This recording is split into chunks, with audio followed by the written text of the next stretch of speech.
Public first ನ ವಿಶೇಷ ಕಾರ್ಯಕ್ರಮಕ್ಕೆ ಸ್ವಾಗತ. ನಾನು ಗಜೇಂದ್ರ. ಏನಪ್ಪಾ ಚರ್ಚೆ ತುಮಕೂರು ಜಿಲ್ಲೆಯಲ್ಲಿ ರಾಜಕೀಯವಾಗಿ ಅನ್ನೋದಾದ್ರೆ, ಏನು ಗುಬ್ಬಿ ಶಾಸಕ ಎಸ್.ಆರ್. ಶ್ರೀನಿವಾಸ್ ಹಾಗೆ ಮಧುಗಿರಿ ಶಾಸಕರಾದಂತಹ ಮಾಜಿ ಸಚಿವರಾದಂತಹ ಕೆ.ಎನ್. ರಾಜಣ್ಣ, ಮಾಧುಸ್ವಾಮಿ ಅವರು ಇವರೆಲ್ಲ ಕೂಡ ಪಕ್ಷಾಂತರ ಮಾಡ್ತಾರೆ ಅನ್ನುವಂತ ಚರ್ಚೆ ನಡೀತಾ ಇದೆ. ಆದ್ರೆ ಈಗಾಗ್ಲೇ ಕ್ಷೇತ್ರ ಪುನರ್ವಿಂಗಡಣೆ ವಿಚಾರ ಬಂದಿತ್ತು. ಎಲ್ಲ ಒಂದ್ ಕಡೆ ಕ್ಷೇತ್ರ ಪುನರ್ವಿಂಗಡಣೆ ಆಗಲ್ಲ ಅನ್ನುವಂಥದ್ದು ಕೂಡ ಗೊತ್ತಾಗ್ತಾ ಇದೆ. ಯಾಕೆಂದ್ರೆ ಮಹಿಳಾ ಮೀಸಲಾತಿ ಏನಾದ್ರೂ ಕೂಡ ಆಗಿದ್ದಿದ್ರೆ ಒಂದ್ ಪಕ್ಷ ಇದಕ್ಕೂ ಕೂಡ ಕೈ ಆಗ್ತಾ ಇತ್ತು NDA ಪಕ್ಷ ಅನ್ನುವಂಥದ್ದು. ಈಗ ಕೆಲವೊಂದ್ ಕಡೆ ಮಹಿಳಾ ಮೀಸಲಾತಿ ವಿಚಾರವಾಗಿ ಏನು ಹಿಂದೆ ಉಳಿದಿದೆ ಅದು ಕೂಡ ಹಿಂದೆ ಉಳಿಯುವಂತ ಸಾಧ್ಯತೆಗಳು ಹೆಚ್ಚಿರುವಂತದ್ದು. 2028ಕ್ಕೆ ಯಥಾವತ್ತಾಗಿ ಚುನಾವಣೆಗಳು ಜರುಗ್ತವೆ ಅನ್ನುವಂಥದ್ದು. ಆದ್ರೆ ಮುಖ್ಯವಾಗಿ ಕಾಡುವಂತ ವಿಚಾರ, ಬಿಜೆಪಿ JDS ಮೈತ್ರಿಯಾಗಿ ಹೋಗುವಂತ ಸಂದರ್ಭದಲ್ಲಿ ಯಾವ್ಯಾವ ಕ್ಷೇತ್ರಗಳಿಗೆ ಎಷ್ಟು ಮಟ್ಟಿಗೆ ಡ್ಯಾಮೇಜ್ ಆಗುತ್ತೆ ಅನ್ನುವಂಥದ್ದು ಕೂಡ ಗಮನಿಸಬೇಕಾಗುತ್ತೆ. ಎಲ್ಲ ಒಂದ್ ಕಡೆ ನೋಡಿ, ಬಿಜೆಪಿ ಇದ್ದಿದ್ದಂತ ಜಾಗದಲ್ಲಿ JDS ಆಪೋಸಿಟ್ ಆಗಿದೆ, JDS ಇದ್ದಂತ ಜಾಗದಲ್ಲಿ ಬಿಜೆಪಿ ಆಪೋಸಿಟ್ ಆಗಿದೆ. ಈ ರೀತಿಯಾದಂತ ಕ್ಷೇತ್ರಗಳಿದೆ. ತುರುವೇಕೆರೆ, ಚಿಕ್ಕನಾಯಕನಹಳ್ಳಿ, ಈ ಕ್ಷೇತ್ರಗಳಲ್ಲಿ ಬಹಳಷ್ಟು ಭಿನ್ನಾಭಿಪ್ರಾಯಗಳು ಜಾಸ್ತಿ ಆಗಿರುವಂತದನ್ನ ಗಮನಿಸ್ತಾ ಇದ್ದೀರಾ.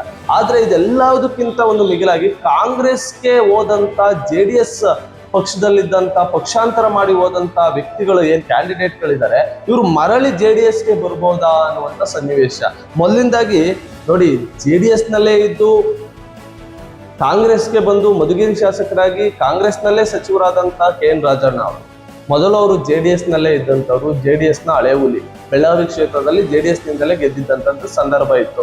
ಆದ್ರೆ ಈಗ ಬೆಳವಣಿಗೆಗಳು ಯಾವ ರೀತಿ ಆಗಿದೆ ಅಂದ್ರೆ, ಒಂದು ಪಕ್ಷ ಏನಾದ್ರೂ ಅವ್ರ ಇಡೀ ರಾಜಕೀಯ ಜೀವನದಲ್ಲಿ ಸಿದ್ದರಾಮಯ್ಯನವ್ರನ್ನೇ ನಂಬ್ಕೊಂಡ್ ಬಂದಿರುವಂತದ್ದು. ಹಾಗೆ ಮಾಧುಸ್ವಾಮಿ ಅವರು ಯಡಿಯೂರಪ್ಪನವ್ರನ್ನ ನಂಬ್ಕೊಂಡ್ ಬಂದಿರೋ ರಾಜಕೀಯದಲ್ಲಿ, ಅದೇ ರೀತಿಯಾಗಿ ಸಿದ್ದರಾಮಯ್ಯನ ನೆಚ್ಕೊಂಡು ರಾಜಣ್ಣ ಅವ್ರು ಬಂದಿದಂತದ್ದು. ಸಿದ್ದರಾಮಯ್ಯ ಅವರು ಏನಾದ್ರೂ ಒಂದು ವೇಳೆ CM ಸೀಟಿಂದ ಕೆಳಗಿಳಿದು ರಾಜಕೀಯದಿಂದ ಸ್ವಲ್ಪ ಹಿಂದೆ ಉಳಿದ್ರೆ, ರಾಜಣ್ಣನ ಹಿಂದೆ ಇದ್ದಂಥವ್ರಿಗೆ, ರಾಜಣ್ಣನ ಮಕ್ಕಳಿಗೆ ಬಹಳ ಸಮಸ್ಯೆ ಆಗುತ್ತೆ ಅನ್ನುವಂಥದ್ದು. ಈ ಒಂದ್ ನಿಟ್ಟಿನಲ್ಲಿ ನಾನು JDSಗೆ ಹೋಗೋದು ಸೂಕ್ತ ಅನ್ನುವಂಥದ್ದು ಏನಾದ್ರೂ ಅವರ ತಲೆಯಲ್ಲಿದ್ರೆ, ಕುಮಾರಸ್ವಾಮಿ ಅವ್ರನ್ನ ಈಗಾಗಲೇ 2-3 ಬಾರಿ ಭೇಟಿಯಾಗಿದ್ದಾರೆ. ರೇವಣ್ಣ ಅವರು ಸದನದಲ್ಲಿ ರಾಜಣ್ಣ ಅವ್ರನ್ನ ಭಾರಿ ಹೊಗಳಿದ್ದಾರೆ. ಹಾಸನ ಜಿಲ್ಲೆ ಉಸ್ತುವಾರಿ ಸಚಿವರಾಗಿದ್ದಾಗ ಅವ್ರು ಮಾಡಿದಂತ ಒಳ್ಳೊಳ್ಳೆ ಕೆಲಸಗಳ ಬಗ್ಗೆ ಹೇಳಿದ್ದಾರೆ. ಎಲ್ಲ ಒಂದ್ ಕಡೆ ಅವರಲ್ಲಿ ಮತ್ತೆ ಸಂಬಂಧಗಳು ಜಾಸ್ತಿ ಗಟ್ಟಿ ಆಗ್ತಾ ಇರೋದ್ರಿಂದ ಎಲ್ಲ ಒಂದ್ ಕಡೆ ಎಲ್ರಿಗೂ ಕೂಡ ಒಂದು ಅನುಮಾನ ಇದೆ, ಅವರು JDS ಬರೋ ಸಾಧ್ಯತೆ ಇದೆ ಅನ್ನುವಂಥದ್ದು. ಆದ್ರೆ S.R. ಶ್ರೀನಿವಾಸ್ ಕುಮಾರಸ್ವಾಮಿ ಅವರು ಮತ್ತೆ ಕುಮಾರಸ್ವಾಮಿ ಅವರ ಕುಟುಂಬದ ವಿರುದ್ಧವಾಗಿ ಬಹಳಷ್ಟು ವೈಯಕ್ತಿಕವಾಗಿ ದಾಳಿ ಮಾಡಿದ್ದಾರೆ.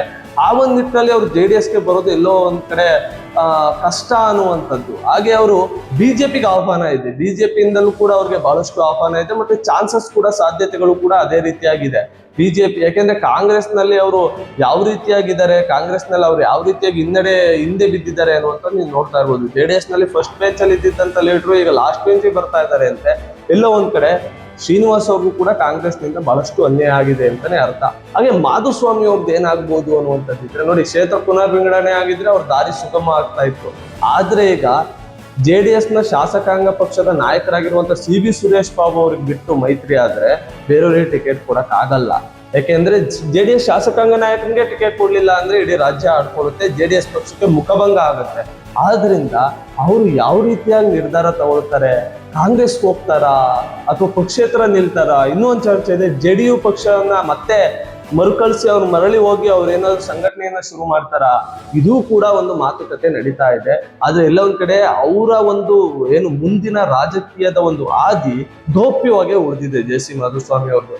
ಅವ್ರೇನಾದ್ರು ಜಿಲ್ಲಾ ಪಂಚಾಯತಿ ಚುನಾವಣೆ, ಏನಾದ್ರು ಗ್ರಾಮ ಪಂಚಾಯತಿ ಚುನಾವಣೆಗಳು ಬಂದಂತ ಸಂದರ್ಭದಲ್ಲಿ ಏನಾದ್ರು ಇದ್ದಿದ್ರೆ ಅಂದ್ರೆ ಆ ರೀತಿಯಾಗಿ ಗೊತ್ತಾಗ್ತಾ ಇತ್ತು, ಇವ್ರು ಪಕ್ಷೇತರ ಹೋಗ್ತಾ ಇದಾರೋ, ಇವ್ರು ಬಿಜೆಪಿನಲ್ಲೇ ಇದ್ದಾರೋ ಅಥವಾ ಕಾಂಗ್ರೆಸ್ ಹೋಗ್ತಾರೋ ಅನ್ನುವಂತ ಗೊತ್ತಾಗ್ತಿತ್ತು. ಸ್ಥಳೀಯ ಸಂಸ್ಥೆ ಚುನಾವಣೆ ಯಾವುದು ಬರ್ತಾ ಇಲ್ಲ ಅನ್ನುವಂಥದ್ರಲ್ಲಿ ಏನು ಗೊತ್ತಾಗ್ತಾ ಇಲ್ಲ. ಹಾಗೆ ಮುಂದೆ ನೋಡಿ, ಇಲ್ಲಿಗೂ ಕೂಡ ಇವತ್ತಿನವರೆಗೂ ಕೂಡ ಬಿಜೆಪಿ ಅಲ್ಲಿ ಬೂತ್ ಕಮಿಟಿ ಮಾಡಕ್ ಆಗ್ತಾ ಇಲ್ಲ ತಾಲೂಕಿನಲ್ಲಿ. ಅಂದ್ರೆ ಎಲ್ಲ ಒಂದ್ ಕಡೆ ಗೊಂದಲಮಯ ಆಗಿದೆ ಒಂದು ಚಿಕ್ಕನಾಯಕನಹಳ್ಳಿ ಬಿಜೆಪಿ ಅಂತಾನೆ ಹೇಳ್ಬೋದು. ಮುಂದಿನ ದಿನಗಳಲ್ಲಿ ಏನ್ ಮಾಡ್ತಾರೆ ಅನ್ನುವಂಥದ್ದು ಗೊತ್ತಾಗುವಂಥದ್ದು. ನೋಡ್ತಾ ಇರಿ ಪಬ್ಲಿಕ್ ಫಸ್ಟ್ ಕನ್ನಡ. ನಾನು ಗಜೇಂದ್ರ. ಪಬ್ಲಿಕ್ ಫಸ್ಟ್ ಕನ್ನಡ, ಇದು ಪ್ರಜೆಗಳ ಆಸ್ತಿ.